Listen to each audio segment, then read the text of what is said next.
What's up, everybody? This is Christopher Renne here, and I just want to invite you to follow me on Twitter and Instagram at ChrisRenneMB, as well as follow Mom's Basement Productions at MBasementProd on both Twitter and Instagram. Thank you for listening and enjoy the show. I'm back! Summertime! That's the Fresh Prince of Bel-Air with DJ Jazzy Jeff coming at you from the Mom's Basement Productions studio, where I am recording episode 49 of the Chris Renne Show. Shout out to me for coming back strong and on time. This has happened the last 2 summers where I've sort of taken a break, sort of rethought my plans and goals, and now that we're going into my third fall of podcasting and almost going on to my second full year of it, I am excited to say that we are taking this one to the next level. I'm now up to 3 shows. I think all 3 shows are going to provide great content for the upcoming football season, the upcoming life season, and just nailing down the consistency of each episode and creating content that's interesting to not only myself, my friends, and the people who are on the show, but for a wider range of audiences around the country. So what is up, y'all? It is your favorite host, and I'm back doing my big boy show, my namesake show, the one that started it all, the Chris Renne Show. If you remember the early histories, this was the Mom's Basement Podcast, and I rebranded it to reflect what the show actually was, and it was the Chris Renne Show, brought to you by Mom's Basement Productions. Don't forget to follow Mom's Basement Productions on Twitter and Instagram at MBasementProd, and follow me at Chris Renne MB on all social medias. So, as I'm back over the summer, I like to relax, I like to chill. I started a new podcast the last week or so, 2 weeks ago, I want to say, Monday, called Buck Off with Christopher Renne, and with that, I started understanding the idea of market strategy and release strategy and the amount of content I actually need to put out to consistently gain an audience. Buck Off started off better than any of the other 2 shows, and I'm really excited to see where Buck Off goes. I think it's one that, with my passion for Ohio State and my passion for college football, can go really far, as well as my passion for other college sports. I think learning how to do research, creating relatable content to a lot of people with common interests is something that show's taught me really quick. I created a Twitter for it, and I've only followed Ohio State people, so that's all I get, and I get to see the opinions of fans, the opinions of other writers, journalists, whoever around the program, and it's really helped me prepare for this show. Now, for this show, I used to just sort of watch national radio hosts, listen to national podcasters. At the beginning, I kind of wanted to be a mix between, let's think, Dan Patrick or Colin Cowherd and Joe Rogan. I'm not any of those 3 guys. I'm a 22-year-old kid. I shouldn't try to be those guys. I don't have volumes of sports knowledge. I don't have volumes of life knowledge. I don't have as many interests as Joe Rogan. I'm interested in the NFL, the NBA, Major League Baseball, movies, and TV shows. I like sitcoms, and I follow shows like Game of Thrones and the major ones that sort of encapsulate, or no, that's the wrong word, whatever. They just garner a large audience. I'm usually part of that large audience. I'm not going to say I'm a sheep, but I'm a little bit of a sheep. I watch The Office, I watch Game of Thrones, I watch Entourage, I watch some of the best shows of all time because they're the best shows of all time for a reason. In a lot of ways, I'm a front runner. And being a Cleveland sports fan and a front runner in content hasn't really had the effect that most people thought it would. So along with that and rediscovering my voice on the mic and finding who I want to be as a podcaster, I'm also working to create online content and digital content that relates to each podcast. That's going to be a major goal. So even when I'm not podcasting and the Pints crew's not together and I'm not doing Buck Off, you can listen to the podcast, but you're also going to be getting stuff on Instagram, stuff on Twitter, stuff on Facebook, and using a social media hub and RSS feeds of news to get the best information out there to you and fun stuff relating to all the shows. It will definitely help create that holistic range of content that people look for in today's day and age. A lot of our shows are pretty random and kind of depend on the day. I kind of want to fix that. I think when it comes to this show, it's going to be about football, fantasy sports, betting, movies I've seen, big TV shows, sort of whatever hits the news the hardest. I'm going to be talking about what I want to talk about as well as what's hot in the world. Pints is going to continue with its sort of comedic take on politics and the sort of repartee the gang has with each other.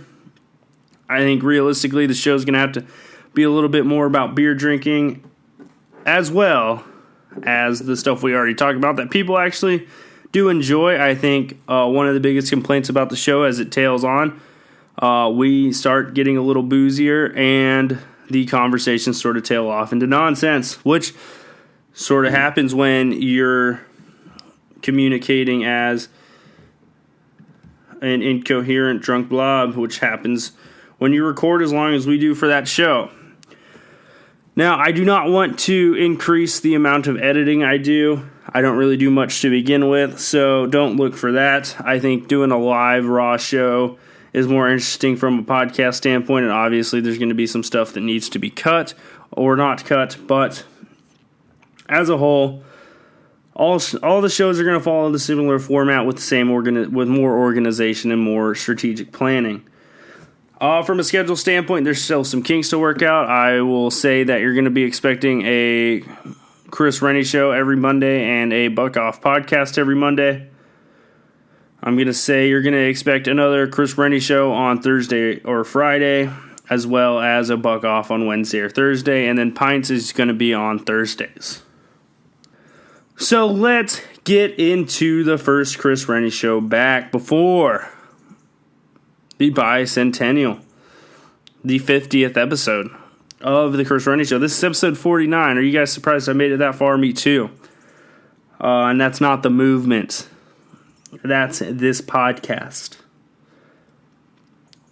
So to start, the NFL season's coming and preseason's going to be full and well underway. Congrats to all the players who were inducted into the Hall of Fame. Tony Gonzalez and me went to the same high school, so super excited about that. Ed Reed, although he was a Raven, was one of my favorite football players of all time. So it was exciting to see one of the truly iconic GOATs of the sport enter into the Hall and be enshrined. As a whole, the Hall of Fame game, as always, is sort of a little rough showing for football, but I think it's exciting because that's the first weekend where there's football, and it's the last weekend there's not until February 2nd, so we've got a long way to go. As a whole, let's talk about some of these most interesting storylines heading into the 2018 NFL season. These are not the most interesting storylines from everyone. These are my most interesting storylines. The first one that came to mind as I was thinking of the show plan today was Kyler Murray, the starting quarterback of the Arizona Cardinals, and Cliff Kingsbury, the new coach who couldn't even win in the Big 12. The reviews are great. He has seemingly impressed every single teammate he has and has shown that in a lot of ways he is ready to be the starting quarterback of the Arizona Cardinals. That doesn't change a lot about the rest of the Arizona Cardinals' roster. I'm not really buying into the Kyler Murray hype, and it's not because of Kyler Murray. I think Kyler Murray is one of those guys who is ultra talented. I think you watch him play in college football, he was just different. He was faster. He threw the ball like nobody else in college football that year. And as a whole, I think he's a really good player, but you're only as good as a situation that you're put in. I think realistically, expecting Kyler Murray to be a great quarterback behind the Arizona Cardinals offensive line is a very lofty expectation. I think Josh Rosen was really bit in the butt by that offensive line and the talent he had around him, and I don't think that's going to help Kyler Murray. I think you also got to look at the division Kyler Murray is playing in. You've got the emerging 49ers with Gucci Garrop, a team I'm very high on in the Seattle Seahawks, and the team that just played in the Super Bowl in the Los Angeles Rams. I'm still doing that. Wow. I think the NFC West is arguably the toughest division in football, and I don't think the Cardinals are really going to be able to survive that, and I think there might be 5 or 6 losses there just right from the jump when you look at their division. Their strength of schedule is 11th ranked, and when you have a rookie quarterback that's not good, the 11th ranked strength of schedule to go with the 26th ranked offensive line according to Pro Football Focus going into the season, that's not exciting. I think last year you see the rookies who didn't have great offensive lines sort of struggle. You think of Sam Darnold's team, he had no interior offensive linemen. They got dominated up the middle. You look at Josh Rosen, the guy he's replacing, and there was so much pressure on him that he was either hurt or on the ground. I think regardless of if you have otherworldly talent or just bottom line NFL starter talent, it's all about the supporting cast around you. Aaron Rodgers' roster last year wasn't great. And he's still and might be the most talented quarterback in the NFL. He didn't make the playoffs. So expecting Kyler Murray to be great with a coach who couldn't win in the Big 12 with an offensive line who struggled last year with a defense who didn't do too much better than their line. To expect him to be this rookie of the year level quarterback is just an expectation I'm not ready to commit to. I do not buy into the Kyler Murray hype, and I am really interested to see this story because of his talent, the Cliff Kingsbury sort of coaching hire, and what the Arizona Cardinals may or may not be.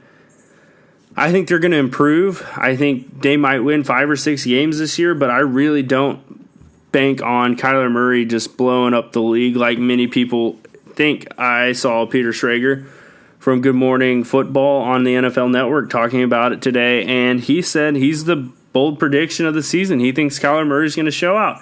Me, I'm on the other side of that. I don't, and I get it. There's a ton of talk about how great he is, but that's just not going to be the case when the team around him isn't that great.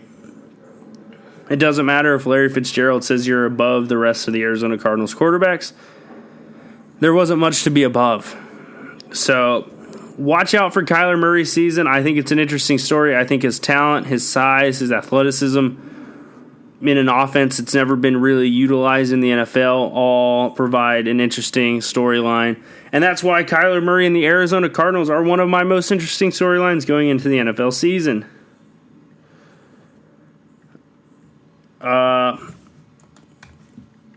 The next thing you've got on my list of most interesting storylines going into the 2019 NFL football season, the Browns and Odell Beckham Jr. The Browns were really busy in the offseason. Odell Beckham Jr., Olivier Vernon, 2 Pro Bowlers perennially. OBJ's an otherworldly superstar, known more for being Odell Beckham Jr. than an NFL wide receiver. There was an explosion in the stadium of Cleveland, Progressive Park, with the shotgunning of a beer. The crowd erupted, exploded when Baker Mayfield bit into a can. Every frat boy in America can do it. You're not special, Baker. If I had my shoulder strapped to you, I could win the hearts of Cleveland. As a fan, I'm absolutely jacked up about the Browns coming in. This is weird. It was weird because leading into the summer, I was way more excited about the Browns than Ohio State, but then everyone started saying Ohio State was going to take this step backwards. And I was like, no, that's not going to happen. So it sort of leveled out. I'm back to being more excited about Ohio State football, which is very normal for me. But that doesn't change the expectations and the amount of fanhood I'm going to be bringing to the Browns this year. I haven't missed a Browns game since I moved out to Ohio, and even before that, I rarely ever missed a Browns game on TV. When we were 0-16, 1-15, 5-11, 4-12, 6-10. It didn't matter. It didn't matter if it was Eric Mangini coaching, Mike Pettin, Pat Shurmur. You know the list of 100 coaches, the list of 1,000 quarterbacks. It didn't matter. I was tuning in. I loved the Browns. And now we have talent everywhere. The optimism should be there. The optimism should be expected. We should have Super Bowl expectations as a fan base and as a team. You've got Nick Chubb, Kareem Hunt, 2 top-tier running backs. One's coming after 8 games because he kicked a woman in an elevator. Did she call him the N-word? Did she not? We don't know. But they suspended him 8 games. That's the truth. Was he charged with any crime? No. That's an argument, a debate for another day. 2 otherworldly running backs. Duke Johnson, a versatile Swiss Army knife on offense. Once he stops fumbling, he's one of the best players in the league. You continue down the list. At receiver, you've got Odell Beckham Jr., Jarvis Landry, Rashard Higgins, Baker Mayfield's favorite target, Antonio Callaway, a guy who has shown spurts of extreme speed and top-tier NFL athleticism. You've got that guy they picked up off the streets who sort of found his way into an NFL tryout. What an interesting story that was. And you go on the defensive line. You've got Larry Ogunjobi, who's been one of the most underrated defensive tackles in the NFL. You've got Myles Garrett, who's one of the best defensive ends in the NFL. The linebacking crew's replacing some bodies. I think Christian Kirksey, Joe Schobert, I think they provide a decent sort of linebacking crew. I'm not actually 100% sure on who replaced Jamie Collins. But I think as a whole, the defense is fine. You've got Denzel Ward. You've got Jernard Avery. You've got Joe Schobert. Those are 2 guys. You've got then you've got at safety Demarius Randall. At corner Denzel Ward, who's a Pro Bowler. You've got just a pretty loaded defense as a whole, and they were pretty loaded last year, and I think it's going to be even better this year. I think the only reason there's any skepticism to this can go 2 ways. And it's all, to me, on the way Odell Beckham shows up and is in the locker room. So the first way, and this is the way I think every Cleveland Browns fan wants it to go, Odell Beckham Jr. comes in and is truly about winning football games. Brings leadership to the locker room. He hasn't shown that consistently in the past, but now it's more than just the reception, the accolades, the individual stats, the one-handed catches, the hair. He shaved his head. Is that a good sign? Is it a bad sign? I don't know. He's with a quarterback. He respects his game. He likes Baker Mayfield. He thinks Baker Mayfield's cool. He thinks Baker Mayfield sort of got this swagger to him that he hasn't really played with. He's with his best friend from high school and college, Jarvis Landry. Someone he respects, someone he sees as one of his equals, who can keep him in check. And he's finally on a team with realistic Super Bowl chances. And I think that's going to bring out the best in him. And I'm not talking about as a receiver. I'm talking about as a person and as a leader in the locker room. I think the Browns are going to be good regardless of Odell Beckham Jr. I thought they were going to win 9 or 10 games without him. But now you bring in one of the biggest superstars in NFL history. The expectations are raised. And you need that guy to be pulling the same rope as everybody else. So if he has a game where he only has 3 catches for 28 yards, he's got to be more like Julio Jones and think, as long as the team wins, I'm good. Because you know what's going to... The only thing that could increase Odell Beckham's standing in the league and as a star is winning a Super Bowl and being a great team guy. He's already a superstar. You get rings with that, and he's going to be a 1,000-yard receiver if he stays healthy. I don't think there's a question there. I think he's going to have 3 or 4 games this year that are just so otherworldly with Baker Mayfield where he has 4 or 5 catches for like 180 yards, and it's going to be beautiful. But if he doesn't have enough of those games, will he keep his head on straight? Will he start fighting kicking nets? Will he start throwing water jugs? Will he start throwing his helmet down? Will he start swearing up a storm on the sideline? Will he start dividing the locker room? That's the question. And that leads me to the second option. there's a divide in the locker room among the old Browns and the new Browns, and the first-year head coach can't handle it. Because that's a big part of this storyline. It's Freddie Kitchens in his first year. This has been the case historically. There's a lot of old Browns who think all they are is a coach away. And there's a lot of new guys who come in and think, wow, this culture isn't good enough. Well, the Browns established a pretty solid culture last year under Freddie Kitchens when they started winning. And if Odell Beckham comes in and is a me guy instead of a we guy, realistically that could lead to some problems. Can Freddie Kitchens handle that? I think realistically, this isn't going to be the option. I think worst case, it comes somewhere in the middle. I think hiring John Dorsey, it started at the top with Mr. Jimmy Haslam. He finally made one of the best decisions as an owner of this team.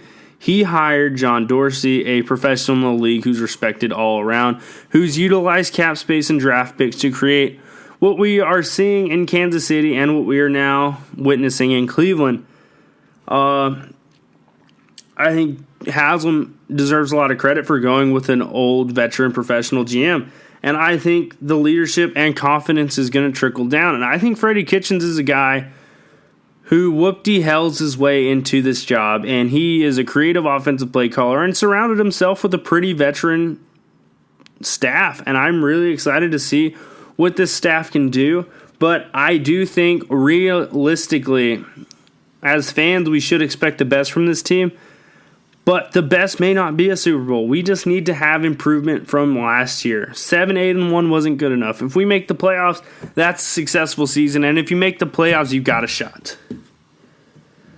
So that's my Browns storyline. You got to follow all those things. I'm excited to watch what happens with the Browns. I'm excited to watch OBJ. I'm excited to watch the defense. I'm excited to watch what was added in the offseason.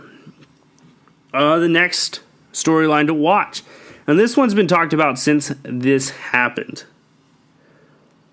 Will the New Orleans Saints recover from the no call? The Saints have been on a revenge tour of sorts with the Nickel Roby Coleman PI that was blatantly missed. A lot of people know that the Saints would have won the game. They would have had a first down, 3 plays to run it out, kick a field goal if they had to. Regardless, they would have won. They would have been up 2 scores with limited to no time left for the Rams. The Rams ended up coming down and kicking a game-winning field goal. What happened there? I'm with the Saints. I'd be pissed too. These opportunities come in so few and far between. These occasions just never happen. Look at the Browns as an example. I don't even think they've ever been to a Super Bowl. There's 6 or 7 franchises in the NFL who have never even been to a Super Bowl. So to have an opportunity at a Super Bowl, it's not easy. You're going up against the best NFL teams and the best players in the world every single week. Even the worst teams are really, really, really good at football. And there's no comparison internationally, so we don't truly know, but we do. If you put the best American football players against the rest of the world's best football players, it doesn't matter. You get a 55-man roster from everyone from Asia to Europe to Australia to Africa to South America to Antarctica, all 7 other continents. They're still going to get smoked by the Americans. The best athletes in the United States play in the NFL. I think you look at the division surrounding the Saints, it's not going to get any easier. I think they were a play away from the Super Bowl. I think you see the age Drew Brees showed at the end. His arm sort of got tired. There was fatigue for sure. They lost one of their biggest leaders in Mark Ingram. Now they replaced him with Latavius Murray, but he's not Mark Ingram from a leadership standpoint. Latavius Murray's a solid running back. He'll go well with Alvin Kamara, but he's not Mark Ingram in that locker room. Michael Thomas got paid. He's going to have some very lofty expectations, but who's behind him? Are you going to be able to be that clever again back-to-back years and have that electric of an offense with just one number 1 receiver who sort of caught the league by surprise back-to-back years? When you get paid $100 million, you've got a target on your head. Every top-tier DB is going to want to do work on you. That's just the truth. Their division is going to be tough. I'm very high on the Carolina Panthers. I think Cam Newton and that offense is going to be so explosive. I think that defense is going to be even better this year. And I think the Falcons are looking to rebound. I think the Falcons have a team, and we don't know if Dan Quinn's the coach who's going to get them there. But you look at the Falcons with Matt Ryan, a very, very good quarterback. You look at Devontae Freeman. You look at Julio Jones. You look at Calvin Ridley. The defense is going to be improved this year. Their division's not easy. I think the Buccaneers are going to be interesting under Bruce Arians. I think they'll have a good offense.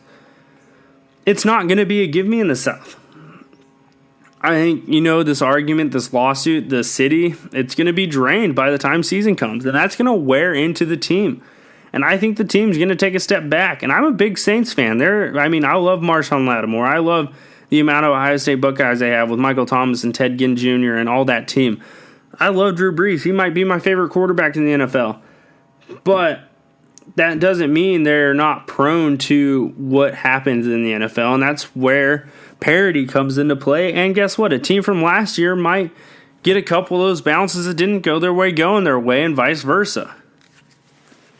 Football is a game that's very, very unforgiving.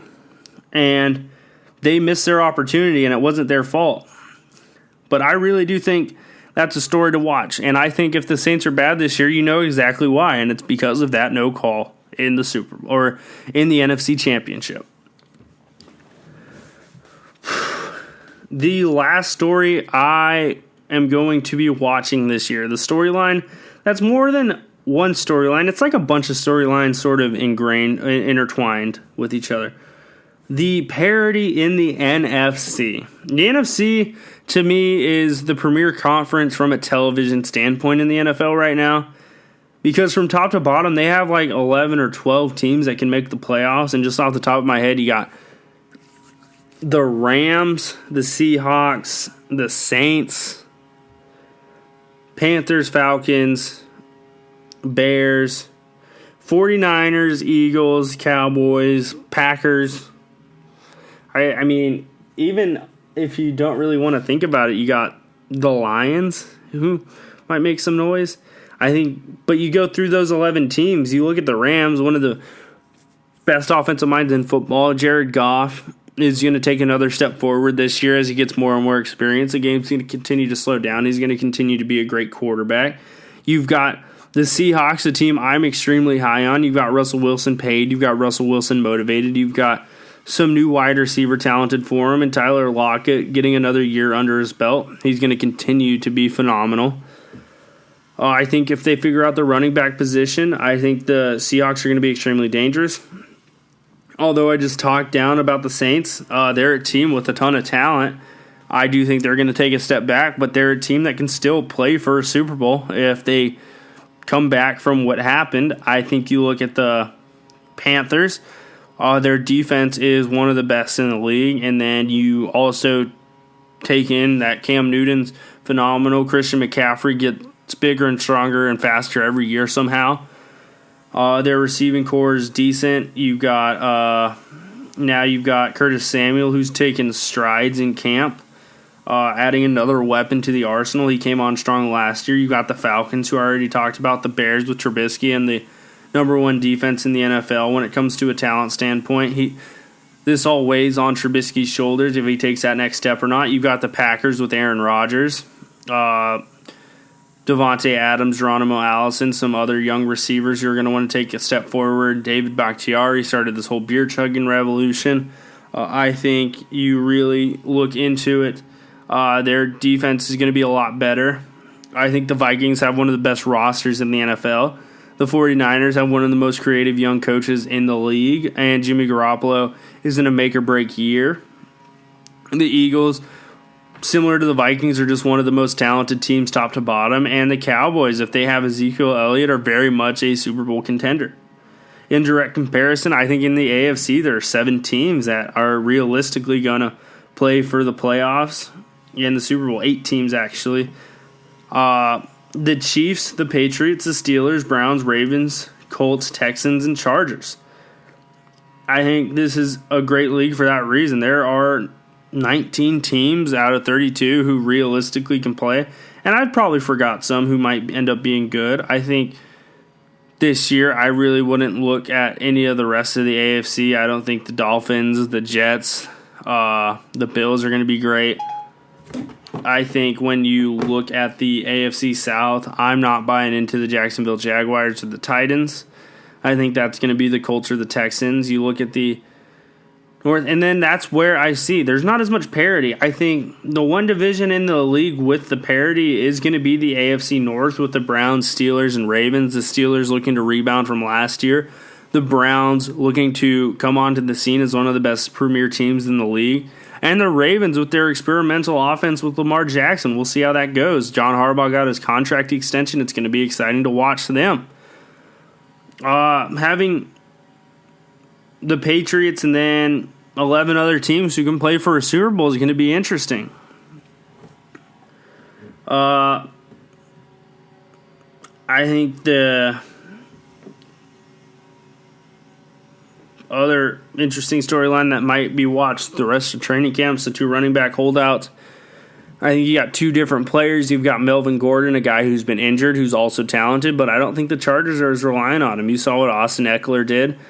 I think Zeke's very relied on for the Cowboys, especially the first 3 years in the league. I saw a graph today.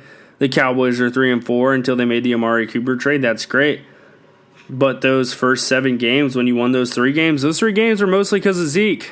A lot of those games, after you got Amari Cooper, Zeke played a lot better. I think losing Zeke and replacing him is not going to be easy. So, yeah, I mean, honestly, I really don't think either of these holdouts are going to be solid. I think Melvin Gordon might end up getting traded. I think Zeke's going to have to be solid if the Cowboys want to win a Super Bowl. I saw Jerry Jones said you don't need a rushing leader to win a Super Bowl, but the 3 times he won a Super Bowl, Emmitt Smith was the leading rusher in the NFL. So that's ironic, just a little bit, I'd say. Yeah, I mean, some quick predictions, I guess. I think I'm pretty bullish on the Seahawks. I think they're a team that could end up playing for a Super Bowl this year. I think the Eagles are the safest pick in the NFC. And the Patriots versus, whoever. It's going to be fun. So that leads to me making some NFL predictions going into the preseason. These aren't going to be just regular predictions. I'm not going to do a division-by-division prediction. I'm saving that for a week or so before the season starts. You look at the league, and I'm going to make a bold prediction right now. The Carolina Panthers are going to win the NFC South. I'm just watching the Carolina Panthers. They're getting me so excited for football. I think they play a style, and I think Cam Newton, when he runs the ball, is one of the most electrifying athletes to grace a field or court in any sport. I think he's motivated. I think this is going to be an up year for Cam. I think you look at the offense with Run CMC, Christian McCaffrey. He's going to want to take another step and establish himself as a premier running back and break all those racial stereotypes surrounding him, that white running backs can't be every down backs in the league. I think the Panthers are a team defensively who added some talent in, what's his name? Let me look it up real quick. They just signed him from Gerald McCoy, that's it. You add Gerald McCoy, a veteran. You add Luke Kuechly. They added Chris Hogan, who's a pretty reliable slot receiver. Greg Olson's one of the best tight ends in the league. I think Elijah Holyfield's going to be a good change of pace back. Eric Reed, regardless of if you agree with him politically, really changed the outlook of that defense. I think Curtis Samuel's a guy who's going to take a lot of steps forward. You've got Bruce Irvin from the Raiders on the Panthers now. Torrey Smith's a veteran receiver. Shaq Thompson, I'm just reading the roster out loud, and it's exciting. I think this team's got a lot of veterans on it, and I think veterans are what get you to the playoffs. You start adding that year of experience for Curtis Samuel, and it's going to be an interesting and explosive offense to watch. My next prediction going into the preseason. The Cowboys are going to flail without Zeke. I think everyone's overestimating the value of Amari Cooper, a receiver.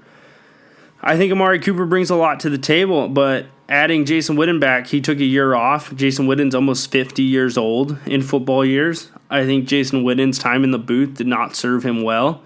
I think the only reason Jason Witten's back is because he didn't want to be in the booth again. That's not something you want from your tight end. I think defensively, Jalen Smith, Leighton Vander Esch are going to lead a pretty stout defense. I think when you look around that team as a whole, though, every year you've seen the record of Dak without Zeke. It's not pretty. You look at the drop-off his numbers take. He's not an elite quarterback without Zeke. And some people question if he's an elite quarterback with Zeke. The one common theme with the Cowboys since they've had Dak and Zeke is that when they're on the field together, they're really, really good. When they're not on the field together, the team looks very one-dimensional and lost when Dak has to be a guy who makes those plays off script. And with Zeke, you stay on script. He doesn't lose yards. And I think I'm going to be talking about someone later, but I do think you're going to lose a lot if Zeke doesn't play, and they're going to flail without him.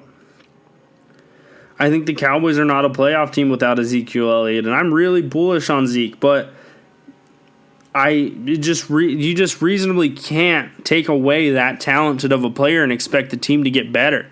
They're going to take a step backwards because Zeke's good for 115 rush yards a game. He's been the NFL rushing leader 2 out of 3 years, and when he got back from a 6-game suspension, he led the league in rushing after that. He's a good safety valve as a receiver out of the backfield, and he adds so much to the offense and makes it multidimensional because he can bust off a big run on any given play. My next bold prediction going into the preseason, and I will have to give some credit to one of my friends for this one. I think the Patriots are either going to make it to the Super Bowl or lose to the Browns in the playoffs. Now, this is more of just a bold prediction in any sense. I think if there's a lot that has to go in. Number one, the Browns have to make the playoffs. Number two, the Browns have to get seated in a way to where they can play the Patriots to beat them. Now, I think the Patriots are going to win the Super Bowl this year, or at least play in it. I think the Browns are going to make the playoffs this year. I don't think the Browns are going to end up playing the Patriots in the playoffs. I don't think the math's going to work out that way.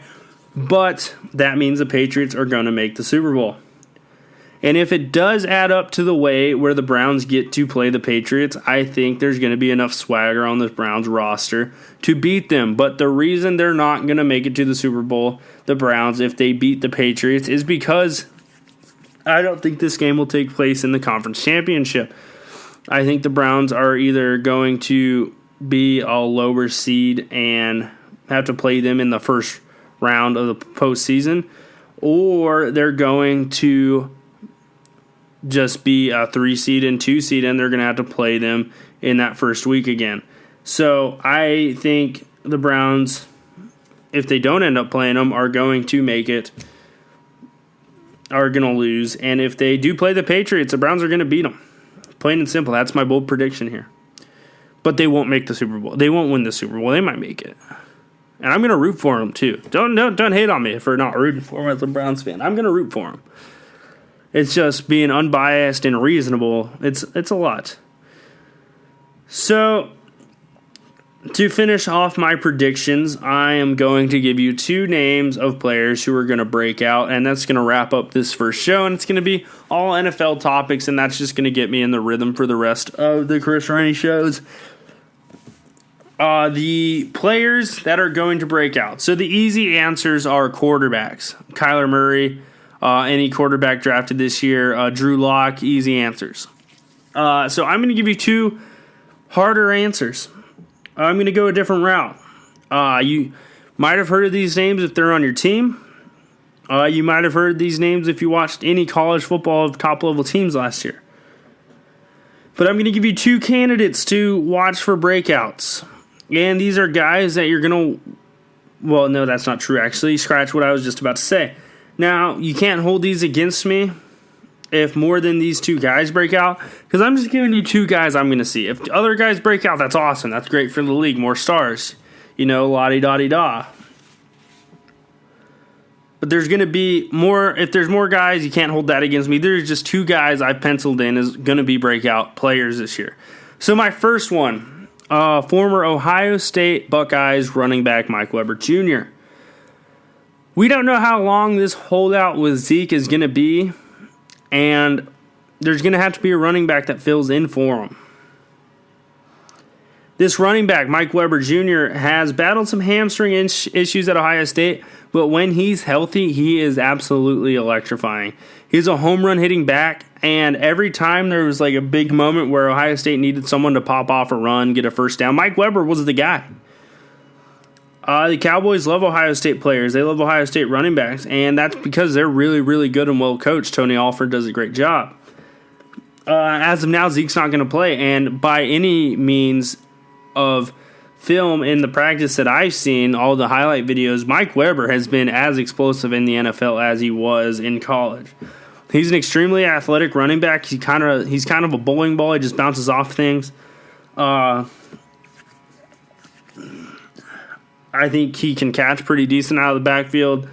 I think he's going to be a good running back in the pros. I think this move by the Cowboys was awesome. And I think Jerry Jones is not going to give in to Zeke. So I really do expect Mike Weber to have a great year. And regardless of if he's playing as a third back to Zeke to give Zeke rest, I think he's going to be a guy who really makes a difference for the Cowboys this year. He's a rhythm back, so he needs carries. And if Zeke's not available, he's going to get them. So expect by carry 18 or 19 him to start getting more and more explosive and more comfortable in the game. I'm excited to see that. So my next player to watch who's going to have a breakout year, another rookie coming in, Clelin Ferrell out of Clemson. And now I've got into some of my own fair Twitter beefs with Clemson fans and so on. They're some of the most annoying fans in the world, but I am going to give them some credit here with Clelin Ferrell on the Oakland Raiders. He was sort of scoffed at when he got drafted. I think when he was drafted, a lot of people were like, wow, what a reach. They could have got him a lot later. But John Gruden was sort of like, this guy's a culture guy. This guy's talented. He's a good player, and he's going to be a guy who's going to be self-motivated to be great in the league. He was an absolute difference maker on and off the field in college. He's one of those guys who you want pulling your cart because he's a leader. You want him in charge of the ship. You want him as the captain steering the boat because he's a guy with the right mindset. I think this was a statement pick by Gruden. Gruden's not going to take you just because you're talented. He wants guys who are good leaders and good people in the locker room. And then with veterans, you can make those moves once you get the culture established to get a guy like Antonio Brown. Farrell's going to be a guy. He heard all the conversations surrounding the draft pick and how high he was taken. I think wholeheartedly he's ready to roll. He wants to show it, and I think he was a naysayers wrong kind of guy. I think he didn't need any more motivation, and he got it. So let's see it. I think Clelin Ferrell is going to have like 10 sacks this year. That's my final prediction going into the preseason. This is the Chris Renne Show, episode 49. Don't forget to follow me on Twitter and Instagram at ChrisRenneMB. And don't forget to follow Mom's Basement Productions at Twitter and Instagram at MBasementProd. Episode 50 will be coming this Sunday. It's going to be my fantasy football spectacular special bicentennial episode. I think that was perfect. I'm going to break down every single position in the league, as well as who you should draft and when. Thank you for listening. I'm glad to be back on the Chris Renne Show, brought to you by Mom's Basement Productions. I will be talking to you guys again soon. This is Chris Renne signing off, and thank you.